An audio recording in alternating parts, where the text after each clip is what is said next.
Magandang gabi po mga kaaro. Ayun, nandito po ulit ang inyong lingkod, si Tim Albilad. Ayan, ah, konting paalala lang po sa mga kababayan po natin na bago bumiyahe. Ayan, ang mga may sasakyan. Double check lahat po yung lahat ng mga kailangan i-check up. Mapagulong, preno, ilaw, lalong lalo na ang langis sa tubig ng makina bago pa andarin po. Ayun. At saka yung mga gulong po ninyo, tingnan nyo po baka napako na, kailangan pa dalhin sa vulcanizing.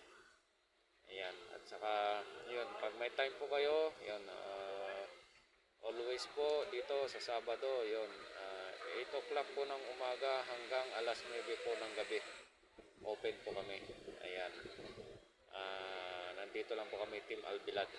May mga Pinoy din po rito na kasama ko na mag-check up. Ayun. Maraming salamat po and God bless po. Ingat po sa lahat.